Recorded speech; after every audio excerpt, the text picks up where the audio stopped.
बाद इंडिया के कोचेस थे वो मुझे आके मिले, उन लोगों ने पाकिस्तान के बारे में मतलब वो यहाँ पे इंडिया के एथलीट्स का पाकिस्तान में आना एक बहुत बड़ी बात है। काफ़ी सारी बातें उन्होंने मुझे बताई पाकिस्तान के बारे में। कहते हैं पाकिस्तान जैसा हमने सुना था न्यूज़ में देखा था, जैसे लोग बताते हैं आउट ऑफ कंट्रीज बताते हैं, उससे बहुत ऑपोजिट था। खाली इंडिया नहीं, बहरीन के कोचेस, कजाकिस्तान के प्लेयर्स कजाकिस्तान एक्साइटेड थे यहाँ पे आके। मतलब मेरी उनसे बात सबसे अब मीन्स के कॉन्टैक्ट शेयर हो गए, मतलब सोशल मीडिया से अकाउंट शेयर हुए, तो वो बता रहे थे कि अल्हम्दुलिल्लाह हमारे मुल्क का नाम ऊपर आ रहा है, पता चल रहा है पाकिस्तान भी एक अच्छी कंट्री है, यहाँ के लोग बहुत ज़्यादा मेहमान नवाज हैं। तो मुझे इस बात पर बहुत ज़्यादा खुशी हुई है कि सबसे ज़्यादा बड़ी बात ये है कि एशियन चैम्पियनशिप पाकिस्तान में कराई गई। 16 कंट्रीज़ 180+ एथलीट्स जो हमारे प्रेसिडेंट सर उमर ने करवाया, उन्होंने मुझे स्पॉन्सर किया, मेरे कोच को उन्होंने उनको मुझ पे यकीन था, मेरे कोच पे था,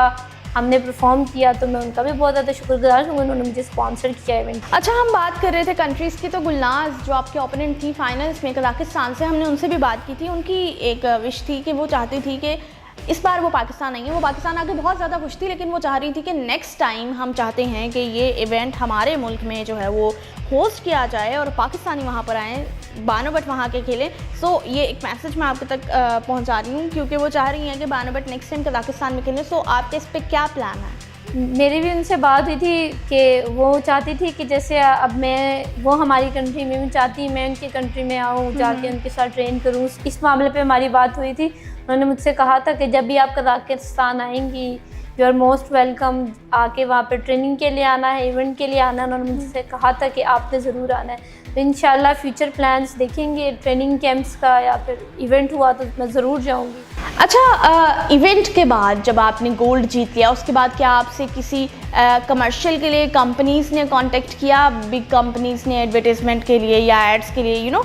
जब पॉपुलैरिटी आती है तो लोग चाहते हैं कि ये एक आइकन है, इसको हम अपने प्रोडक्ट में या अपनी कैंपेन में जो है वो ऐड ऑन करें। सो इस तरह का अभी आपसे किसी ने कांटेक्ट किया है? अभी तक तो नहीं हुआ इस तरह का। एक कंपनी के CEO है, सिर्फ मुझे उनका टेक्स्ट आया है। अभी इस तरह का मतलब ऑफ़र्स कुछ मैं चाहती हूँ कि मुझे आके लोग अप्रोच करें, फिर मैं उनके ब्रांड को प्रमोट करूँ। मैं ज़रूर चाहूँगी, क्योंकि इससे मुझे भी काफ़ी ज़्यादा फ़ायदा होगा, उनको भी होगा और मेरी गेम भी बहुत ज़्यादा आगे आएगी। ऑलराइट बानो, हम कमिंग टू द फैमिली, क्योंकि family is the basic support to any player. आप मुझे ये बताएं कि आपकी फैमिली में सबसे ज़्यादा किसने सपोर्ट किया? और पेरेंट्स तो चलें कर लेते हैं, लेकिन कुछ फैमिली मेम्बर्स होते हैं लाइक मामू, चाचू, अंकल, वो बहुत ज़्यादा इतराज़ात सामने ले आते हैं। तो आपकी फैमिली में क्या सिलसिला था, किसने आपको सपोर्ट किया?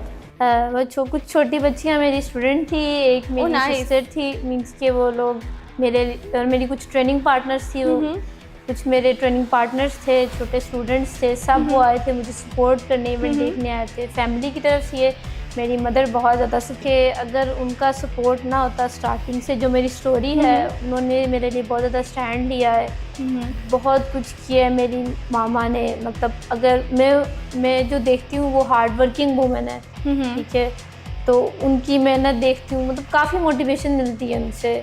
और उसके बाद फिर जो मामा के साथ, मामा की बहनें हैं मेरी खालाएँ 4, मुझे मीन्स की कह लें मेरी फैमिली में मेरी मामा, मेरी खाला, इन लोगों ने सपोर्ट किया, बाकी और किसी फैमिली ने नहीं। लोग जो आपको पसंद नहीं करते वो आपको एडोर करना शुरू हो जाते हैं, आपकी गेम को पसंद करना शुरू करते हैं, और वो फिर कहते हैं कि हाँ नहीं, ये एक अच्छा काम था। वही लोग जो वो बात कर रहे होते हैं कि नहीं, ये नहीं करना, लड़की ने बाहर नहीं जाना, लड़की ने गेम नहीं खेलनी, लेकिन एट दैट टाइम लोग आपको सपोर्ट करना शुरू होते हैं। That is very good thing. और मेरे ख्याल से ये पॉजिटिविटी है आपकी फैमिली में कि इन फ्यूचर आपकी फैमिली में कोई लड़की स्पोर्ट्स में आगे आना चाहेगी, तो आपने एक मिसाल कायम कर दिया और आगे कोई भी किसी को रोकेगा नहीं। हम मज़ीद बात करेंगे। स्टडी बहुत ज़्यादा इंपॉर्टेंट होती है, लेकिन पेरेंट्स को डेफिनेटली, कुछ पेरेंट्स फोकस्ड करते हैं स्टडी पे, गेम्स में इतना ज़्यादा इन्वॉल्वमेंट बच्चों को नहीं करने देते हैं। आप इस पर क्या कहेंगी? Study is important, I am clearly saying this कि study is most important thing, लेकिन अगर बात करें तो गेम में भी डेफिनेटली फिजिकल एक्टिविटीज़ में भी बच्चों को आगे आना चाहिए, क्योंकि कहीं ना कहीं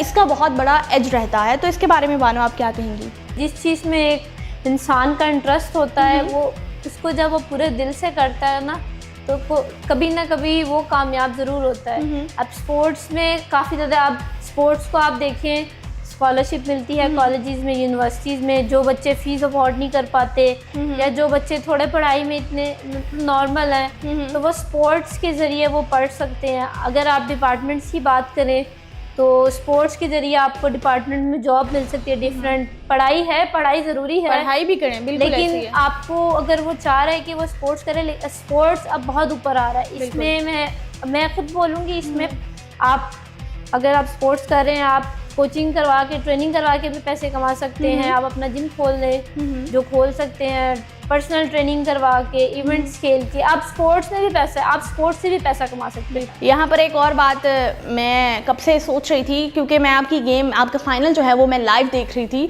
आई वॉज देयर, और जब मैं देख रही थी रिंग में यू आर कॉन्टीन्यूसली पंचिंग हर, और मैं वहाँ पर डर रही थी एज अ फीमेल। मतलब मेरे जहन में था कि यार इसके फेस पे स्कार्स आ जाएंगे, फेस की ब्यूटी जो है वो ख़राब हो जाएगी। तो क्या आपके अंदर ये इनसिक्योरिटीज़ नहीं हैं? क्या आपको डर नहीं लगता कि स्कार आ जाएगा, वो एक लड़कियों वाली चीज़ ना, कि ब्यूटी ख़राब हो जाएगी या इस तरह की चीज़ें? क्योंकि मेरे ख्याल से हर लड़की बहुत ज़्यादा कॉन्शियस होती है कि एटलीस्ट फेस पे कोई भी इंजरी या कोई स्कार नहीं आना चाहिए। तो इसके बारे में आप क्या कहेंगी?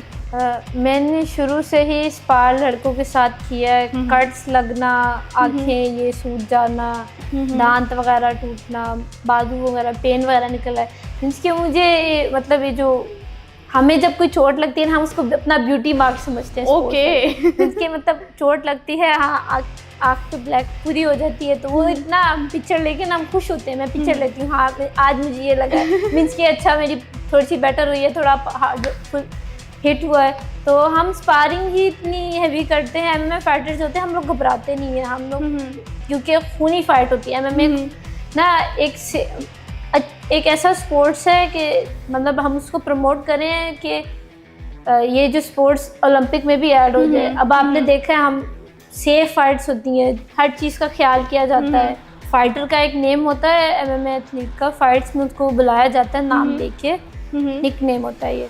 तो जो शार्क की पर्सनैलिटी आप सबको पता है, वो वैसे किसी को तंग नहीं करती। जब कोई इसको छेड़ देता है तो वो अगले बंदे को खा जाती है। जब मेरे लिए नाम ढूंढ रहे थे तो कोई सूटेबल मिल नहीं रहा था पर्सनैलिटी की, क्योंकि जिस तरह की गेम होती है उसके हिसाब से नाम मिलता है। तो जब नाम सुना, हमने सोचा शार्क। सर कहते हैं खाली शार्क नहीं, the dangerous shark, Bano the dangerous shark.